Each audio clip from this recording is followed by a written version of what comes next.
Sex is a battlefield. Animals will go to every extreme to mate and ensure their survival. Without sex, a species is history. Its genes a dead end. From violent couplings to sperm wars, to mating rituals, and finally, amazingly, to love. Sex drives evolution, and evolution drives sex. In nature, it really is all about sex.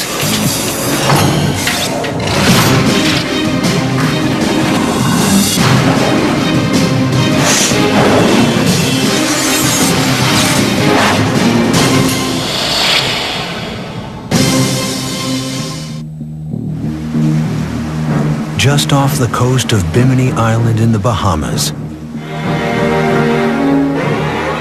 scientists are studying a marvel of evolution. Over millions of years, evolution has built the protruding jaw and razor-sharp teeth of the ocean's master predator. But sharks are more than just killing machines. They are pioneers of sex. 500 million years ago, sharks really invented what people would call sex. Sam Gruber has studied sharks for 45 years. People basically don't know much about sharks, and they think of them as the death fish from hell, but really they're highly sophisticated, tremendous animals. In addition to complex navigation and communication systems, sharks were one of the first to develop a whole new way to have sex.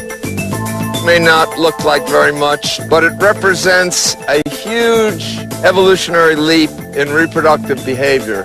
If you look very closely, you'll see these two little finger-like projections, which are called claspers, are actually the penis of the male shark. 400 million years ago, sharks became one of the first vertebrates to evolve a penis. But they were hardly the last. Over millions of years, the penis proved so valuable that it evolved independently in animals as different as insects, birds, and reptiles. The penis is a good example of convergent evolution because it serves one purpose, but it's arisen in many different ways in a variety of organisms. But how did the penis become so vital? 700 million years ago, sharks, fish, and other vertebrates have yet to evolve. Sea life is instead comprised of simple, single-celled creatures. To pass on their genes, they don't have to partner up. They can reproduce by themselves.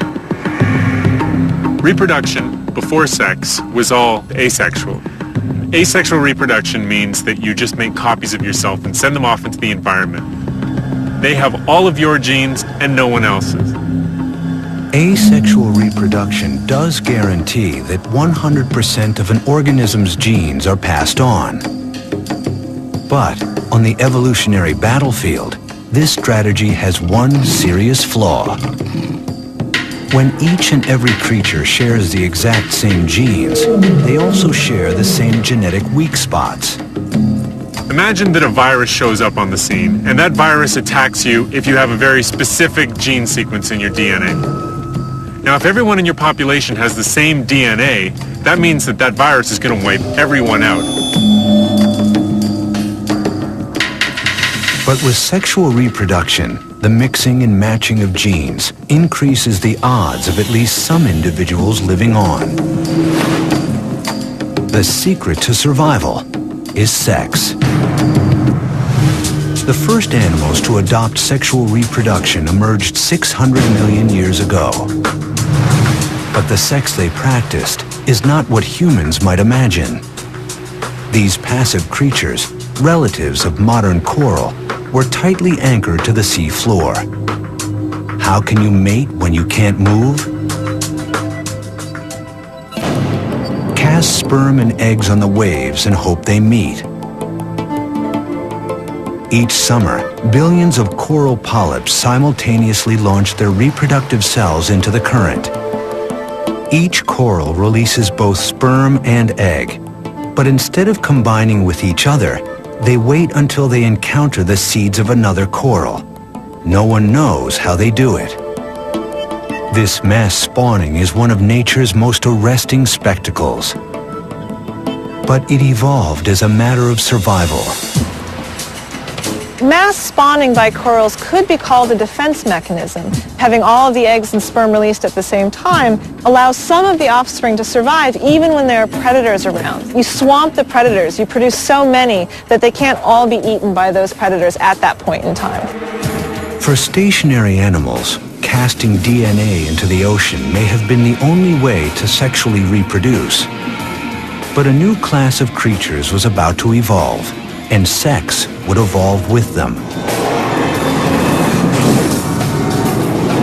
About 570 million years ago, in a very brief period of time, we see the origin of many different, often very complex body forms, some of which are still with us today. Many forms that resemble modern invertebrates, crustaceans. We even see the first fish. These early fish could move like no other creatures that came before. Instead of relying on ocean currents to carry their fate, males could directly target the female's eggs with their sperm. But even this method of mating had its pitfalls. The eggs, once fertilized, were not only tiny and fragile, they were exposed. This forced the parents to either stand guard or abandon them altogether. It would take another 200 million years for evolution to come up with a new plan, which is where sharks come in. In sharks, evolution gave rise to an innovation that allowed males to deploy sperm directly inside the females. Sharks invented sex, so to speak. This is just a huge difference from what we see in animals that lived a half a billion years ago. Instead of two fish just randomly spraying their eggs and sperms out into the water, helter-skelter, these animals have to actually come in contact. Sharks are one of the first vertebrates to physically connect during sex. It may sound friendly, but with sharks, it's anything but.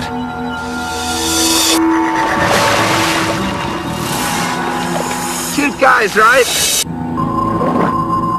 The male will bite her pectoral fin, her arm fin, and roll her over. Then the male has these two claspers, or peni, and one is rotated around while the other stays back, and that's inserted into the female's cloaca, which is the common duct. This vertical hold may look brutal, but biologically speaking, it's a thing of beauty. It looks to me like a ballet because they have very difficult tasks to go through to bring themselves together. Each seemingly violent act has a necessary sexual function. The male flips the female shark to her back to relax her for penile insertion. He sinks his teeth into her skin to trigger her ovulation. She's even protected from his gashing. Female sharks have skin twice as thick as male sharks. They have amazing healing properties. They can have huge lacerations, which would kill a human, and they're perfectly fine with it. But the crucial innovation of shark sex is the penis. Once the male is firmly attached, a spur at the appendage's tip prevents it from slipping out. A sac in the male's abdomen fills with seawater and propels the sperm directly into the female's womb, where eggs await fertilization.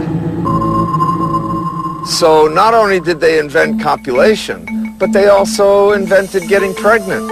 That is to say, internal fertilization. This represents a whole new stage in reproductive biology. Internal fertilization has been a foundation of sharks' 400 million year reign as the ocean's top predators. Not only does it protect their developing eggs from enemies, it leads to the birth of large, fully formed pups that are literally born to kill. For hundreds of millions of years, animals would remain confined to the Earth's oceans. 370 million years ago, a unique lineage of fish began to move towards land. Called tetrapods, they evolved legs from fins. In time, those legs became sturdy enough to let them move out of the water. But this new world presented new problems. If you look around today, there are creatures that spend all their time on land. But to do that, you have to have a whole lot of tricks. You have to be able to lay eggs or give birth to live young. If you are laying eggs, your eggs have to be waterproof. The fish ancestors of tetrapods simply dropped sperm into the current to fertilize eggs. But that wouldn't work on land.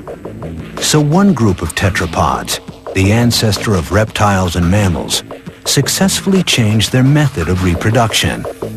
As sharks had before them, reptiles developed internal fertilization. And then they went beyond, evolving an extraordinary adaptation to protect their young. The amniotic egg. This marvel of evolutionary engineering not only nourished the developing young within, its hard shell kept the egg from drying out. The amniotic egg gave reptiles the ability to conquer land, reproducing, spreading, and growing on a whole different scale. And for the dinosaurs, this scale would be a big problem. When you're 40 feet long and weigh 6 tons, how do you do it?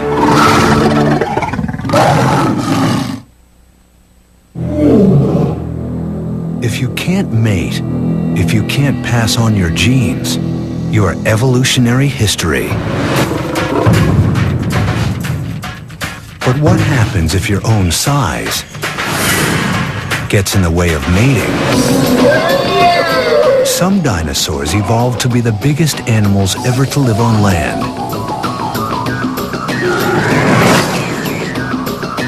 With dinosaurs like T-Rex topping out at more than 15 feet, sex gets complicated. And for all we know about dinosaurs, the details of their sex life remains a mystery. Imagine a 40-ton dinosaur trying to reproduce. Obviously, 2 of these behemoths would have had to get together, but exactly how they did so is still a huge question for paleontologists.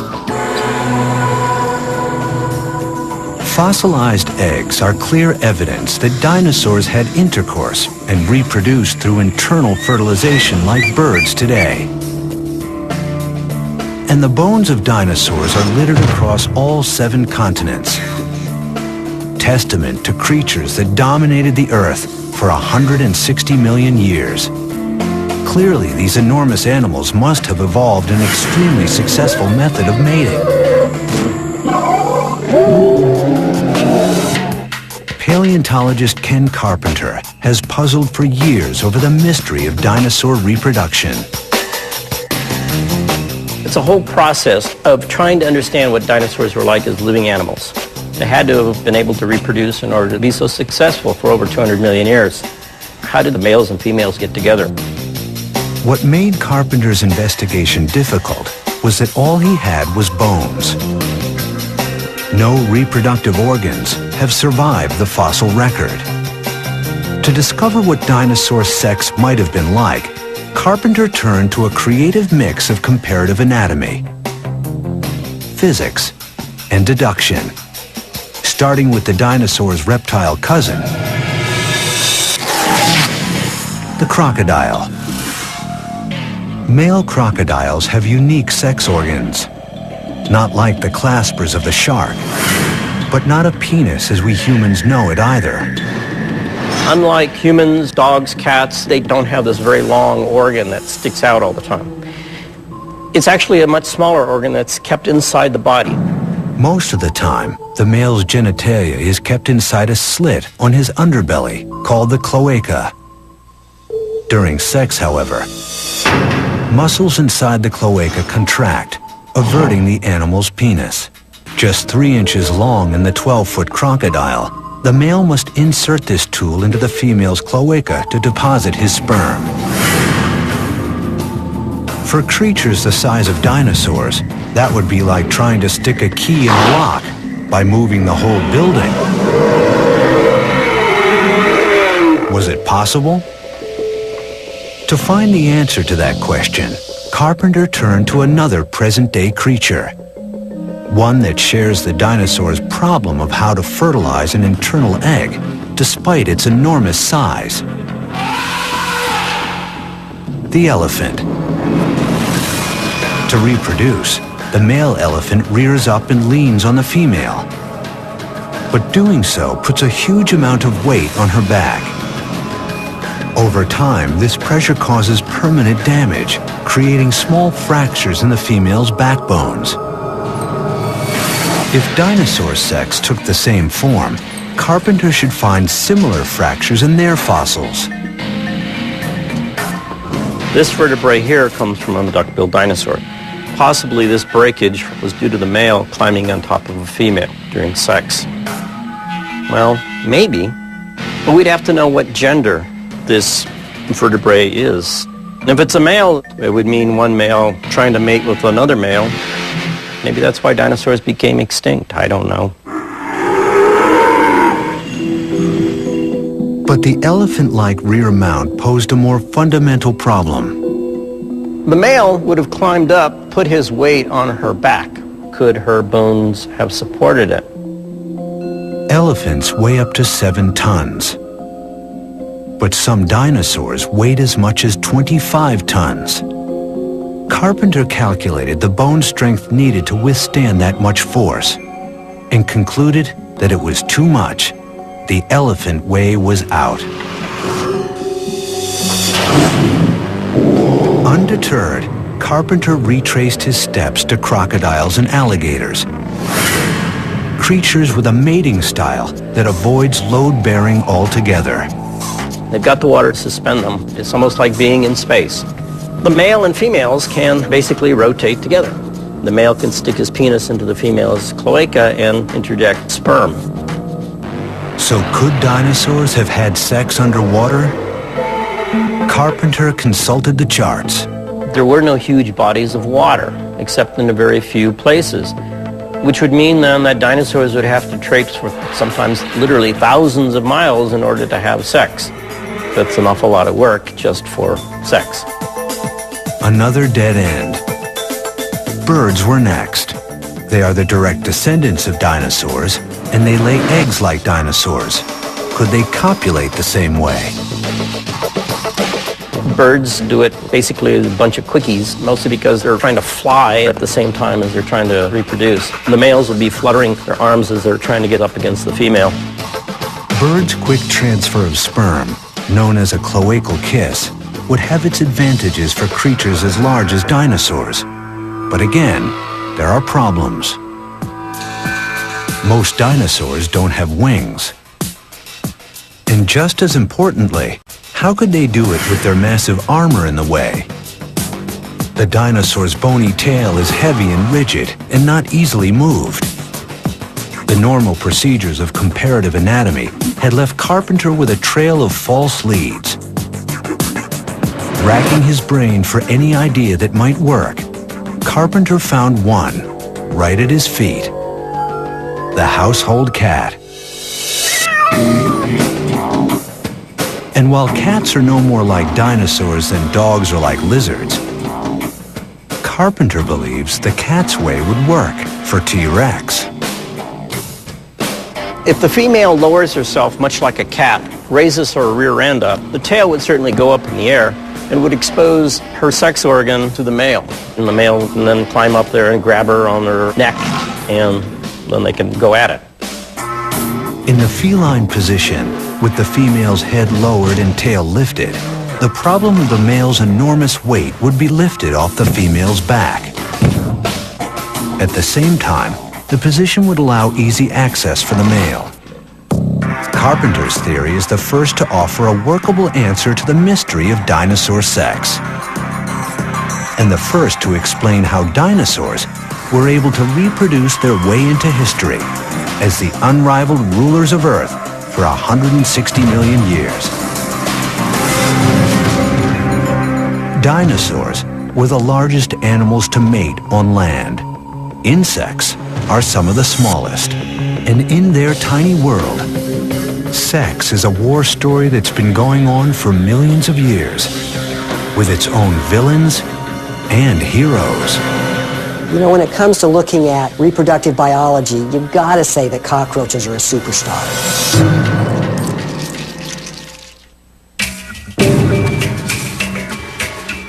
65 million years ago, an asteroid 6 miles wide hurtles down from the sky and smashes into the Gulf of Mexico.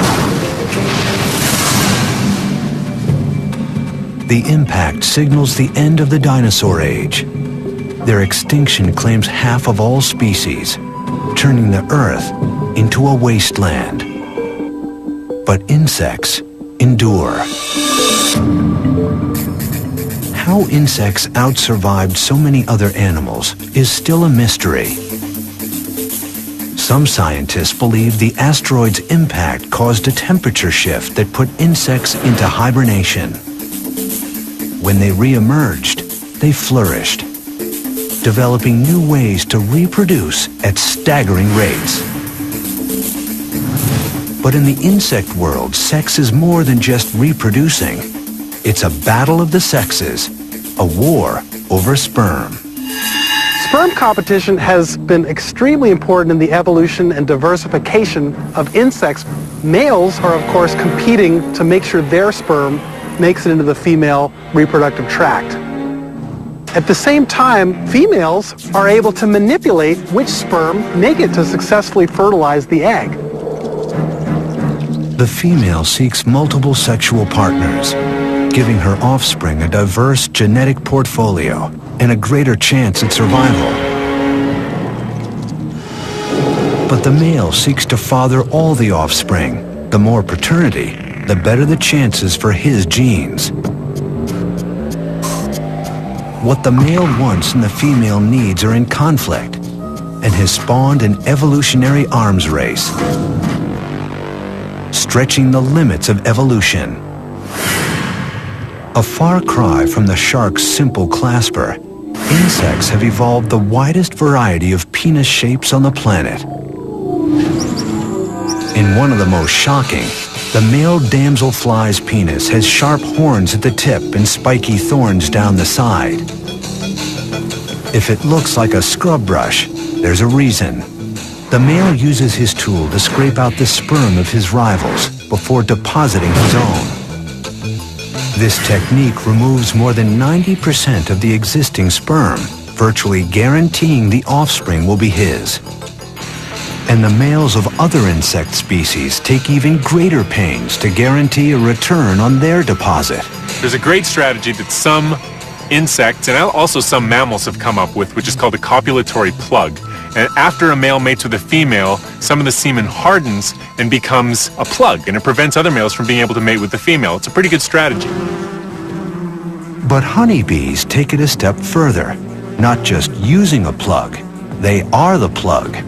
Tens of thousands of male bees compete for the queen. Only one gets to mate with her. Think he's the lucky one? Think again. Upon reaching climax, his penis rips away from his body and becomes stuck inside the queen. He dies in order to lock his sperm inside her. But despite this ultimate sacrifice, female bees evolved a countermeasure, a way to pop out the plug, freeing the female to choose the sperm of another, maybe better mate. In bees at least, females are winning the sexual arms race. But in other species, the males are taking the lead.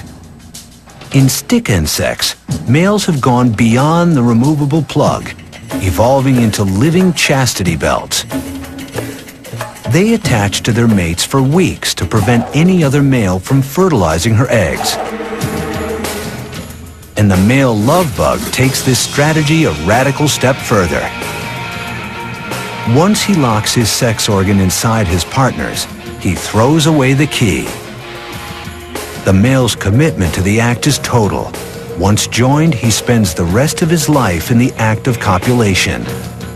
After the couple is through mating, he will die, to be dragged around by the female until she lays her eggs. Eggs all fathered by that single male. From species to species, the sexual arms race is ongoing throughout the insect world. But in one familiar group, females may have found a way to finally end the war.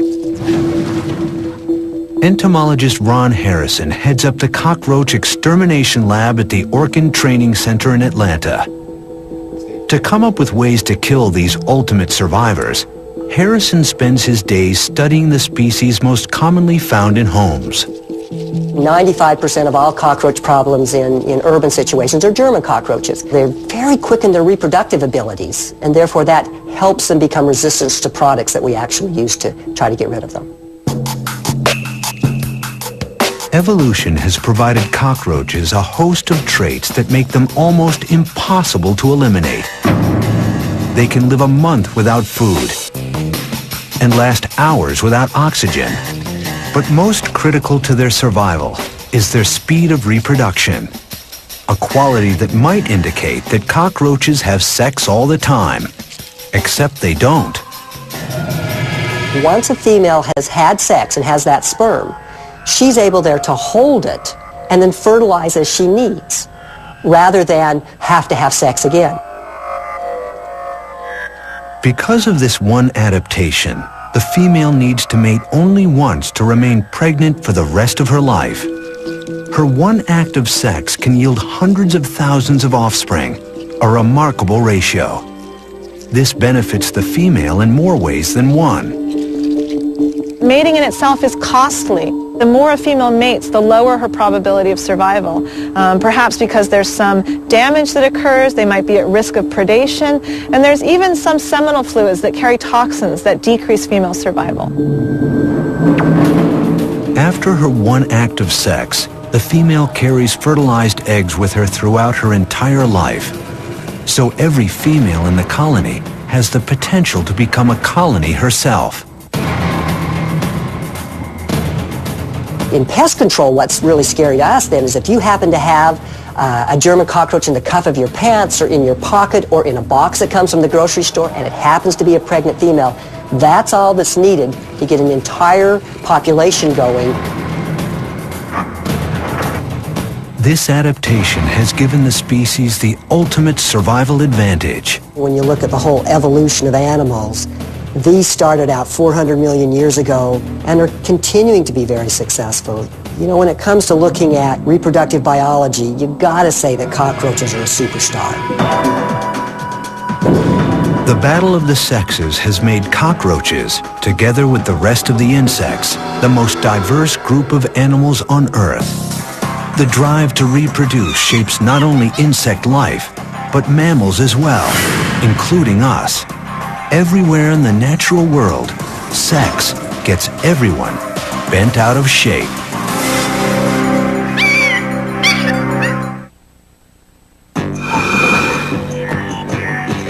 Animals will do anything to mate. The drive to pass on genes and ensure survival of the species is so strong that it causes evolutionary changes. This process is called sexual selection. It's a type of natural selection, but it's the kind of selection for the kind of traits that evolved not to survive another day, but to win at the mating game. To be successful, in evolutionary terms, your genes have to be in the next generation. As soon as you have sexual reproduction, what you're doing is going out into the environment and looking for other individuals that are doing well and trying to get some of their genes into your offspring. You need to assess how everybody in your population is doing in terms of their reproductive output. The game of courtship in the animal kingdom is largely typecast. For the most part, males display, females choose.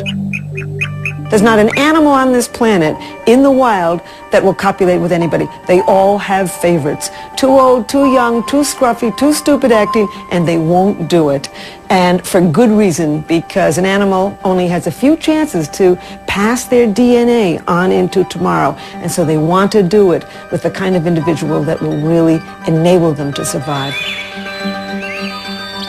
And females can often have really weird criteria by which they choose which male they're going to mate with. Sexual selection has had huge consequences. Males of a species, they have to compete with each other to find a female. It gives rise to a whole different set of behaviors and appearances in animals to compete with other males and try to get a female mate. For example, a moose uses its antlers to fight other moose in order to win the opportunity to copulate with certain females. So there's two types of traits that evolve for sexual selection. One are traits simply to fight off members of your own gender, and others are traits to attract the opposite sex. The pressures of sexual selection worked on the male stalk-eyed fly to compete for the largest eye stalk, on the male finch to sing and to show red, on the rhinoceros beetle to grow massive fighting horns, on the male lion to grow his mane, and on the male giraffe to grow a powerful long neck.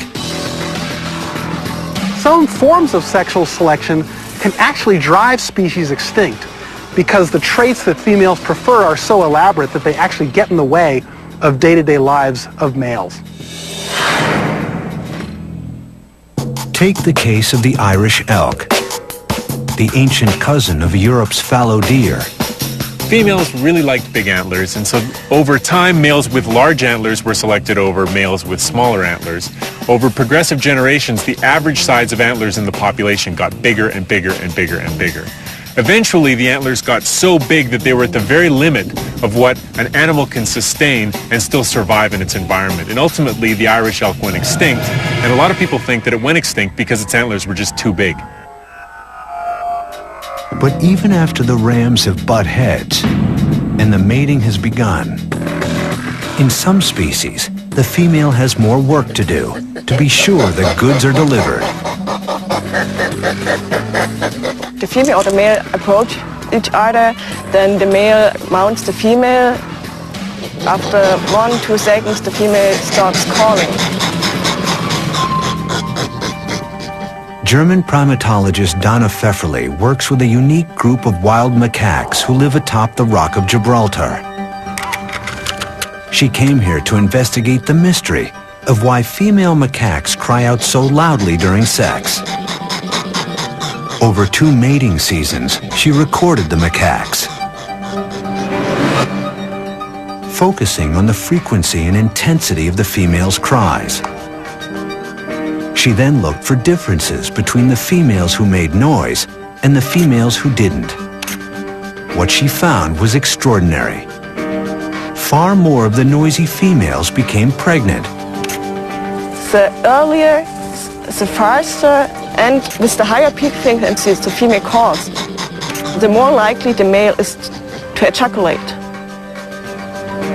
In fact, males were 10 times more likely to ejaculate with a calling female than with a silent one. Pfefferle concluded that the females evolved the loud sex noises in a clear case of sexual selection. The noises increase the odds of bearing young. They're screaming and shouting for a reason. If he doesn't ejaculate, then what's going to happen is she's not going to conceive. So what she's got to do is she's got to encourage him. Eric Shaw has spent years closely observing the Gibraltar macaques, who are known for one thing: sex.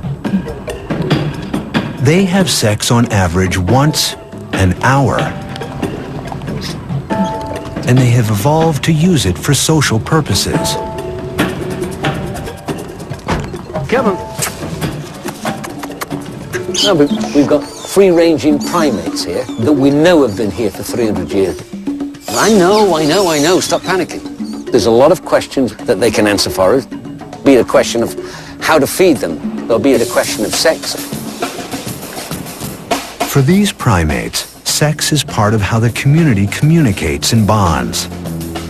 They use their sexuality in a lot of ways like we do, I suppose.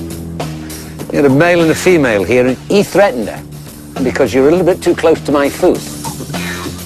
To stop the threat, she presents herself. In other words, take me, I'm yours. Here we go.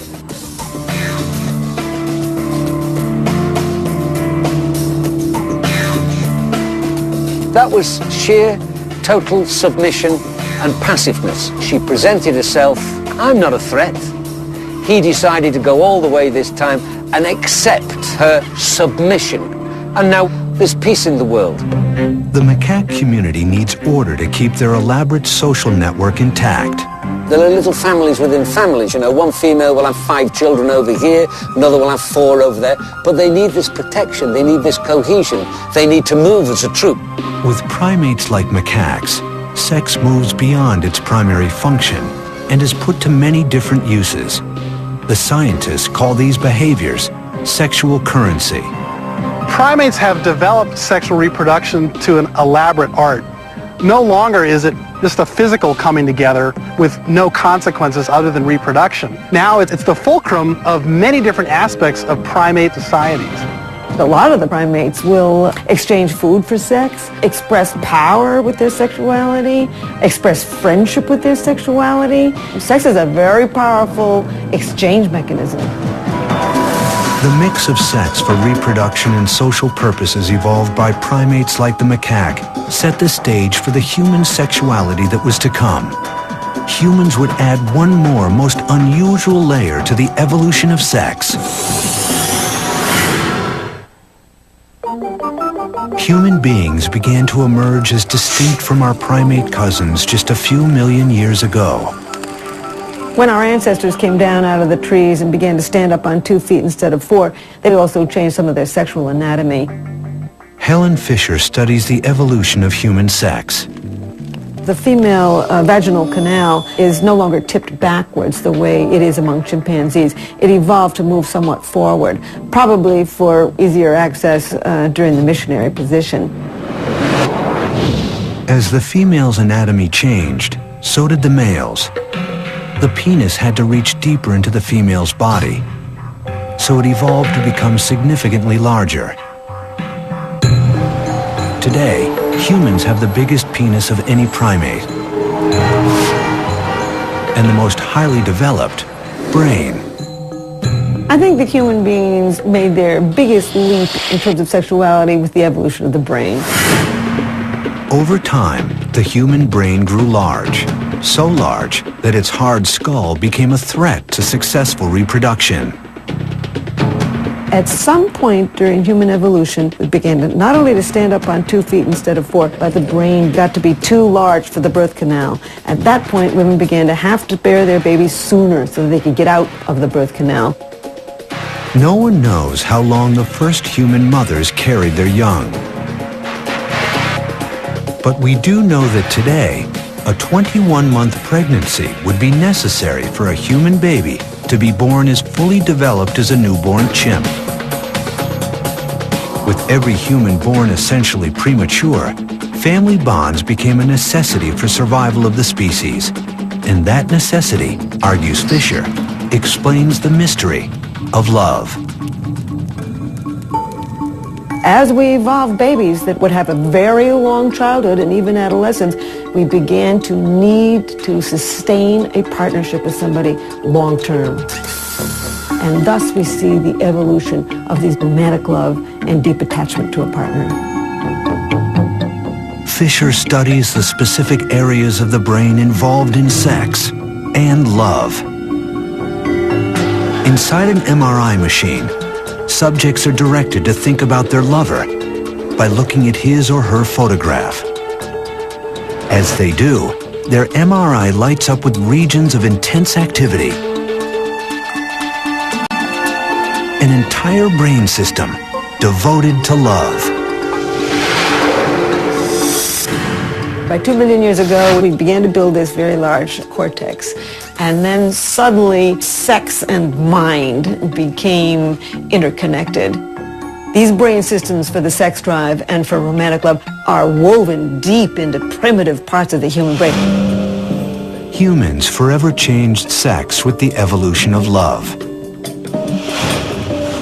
And now, humans are going a step further, taking our evolution into our own hands and separating it from the act of sex.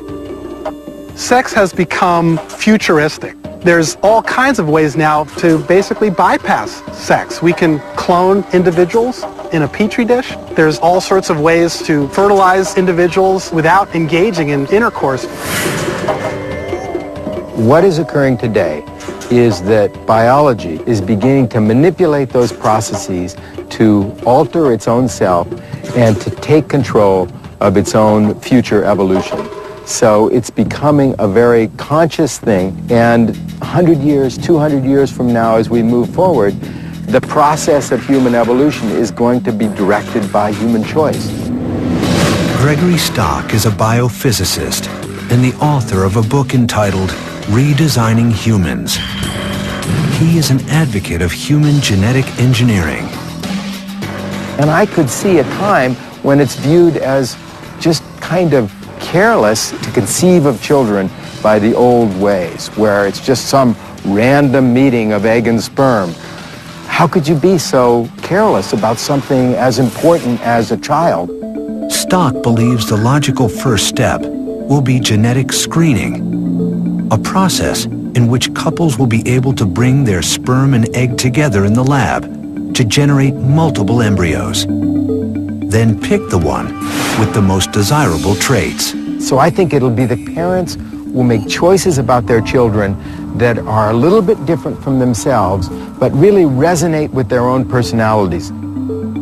If they're really outgoing, they'll want children that are outgoing. If they're really conscious about their own intelligence, they'll choose kids that have a little leg up in that realm.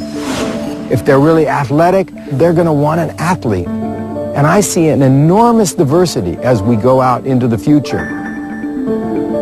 We already are living in the age of engineered reproduction. The first so-called test tube baby is now in her 30s. Successfully cloned animals include the mouse, sheep, cattle, cat, horse, and chimp. Theoretically, the technology to clone humans exists, but hasn't yet been used.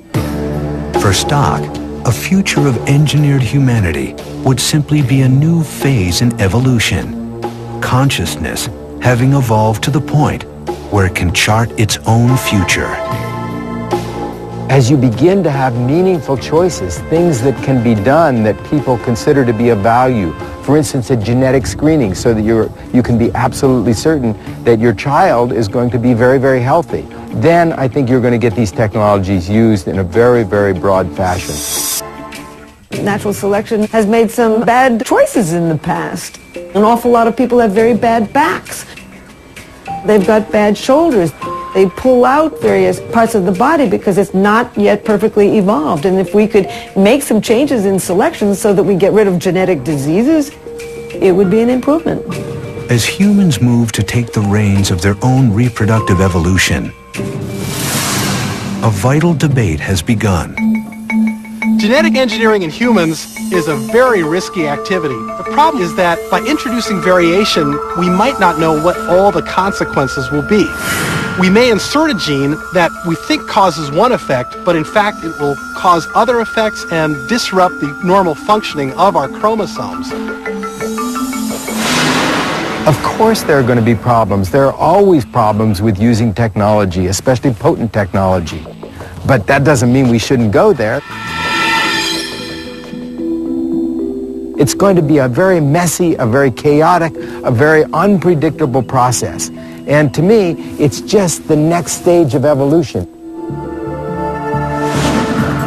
Taken to its logical extreme, in the future, the act of sex may have no place in human life at all. But for most scientists, the thought that the human animal would drop a behavior that is the product of millions of years of evolution is highly remote. Genetic engineering is far from the end of sexual reproduction. we're far from evolving beyond sex. I don't think that's ever going to happen. As long as there is life, it seems there will be sex.